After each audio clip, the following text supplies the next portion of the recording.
ಇನ್ನೇನು ಕೆಲವೇ ಕ್ಷಣಗಳಲ್ಲಿ ಸಿಎಂ ಸಿದ್ದರಾಮಯ್ಯ ಪ್ರಾಸಿಕ್ಯೂಷನ್ನ ಭವಿಷ್ಯ ನಿರ್ಧಾರ ಆಗುತ್ತೆ.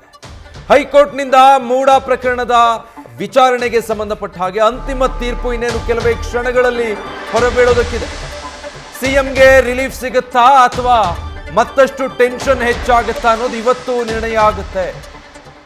ರಾಜ್ಯಪಾಲರು ಪ್ರಾಸಿಕ್ಯೂಷನ್ಗೆ ನೀಡಿದ್ದ ಅನುಮತಿಯನ್ನ ಪ್ರಶ್ನೆ ಮಾಡಿ ಸಿಎಂ ಸಿದ್ದರಾಮಯ್ಯ ಅದನ್ನ ಪ್ರಶ್ನಿಸಿ ಹೈಕೋರ್ಟ್ಗೆ ಅರ್ಜಿ ಸಲ್ಲಿಸಿದ್ರು. ಅದರ ಸುದೀರ್ಘವಾದಂತಹ ವಿಚಾರಣೆ, ವಾದ ಪ್ರತಿವಾದ ಎಲ್ಲವೂ ಮುಕ್ತಾಯಗೊಂಡು ಇವತ್ತಿಗೆ 12 ಗಂಟೆ ನಂತರದಲ್ಲಿ ಆದೇಶವನ್ನ ಕಾಯ್ದಿರಿಸಲಾಗಿದೆ.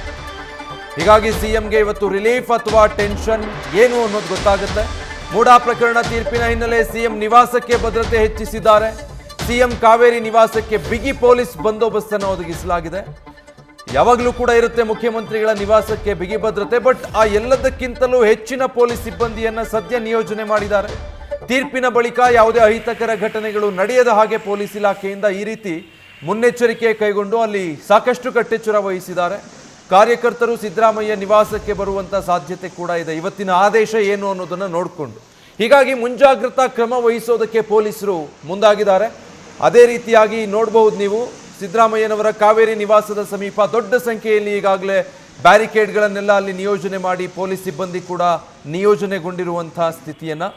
ಕಾರಣ ಏನು ಅಂದ್ರೆ ಇವತ್ತು ಪ್ರಾಸಿಕ್ಯೂಷನ್ಗೆ ರಾಜ್ಯಪಾಲರು ನೀಡುವಂತಹ ಅನುಮತಿ ಸರಿಯಾ ತಪ್ಪಾ ಅಂತ ಹೇಳಿ ಇದನ್ನ ಪ್ರಶ್ನೆ ಮಾಡಿ ಏನು ಚಾಲೆಂಜ್ ಮಾಡಿ ಸಿದ್ದರಾಮಯ್ಯ ಹೈಕೋರ್ಟ್ ಮೊರೆ ಹೋಗಿದ್ರು.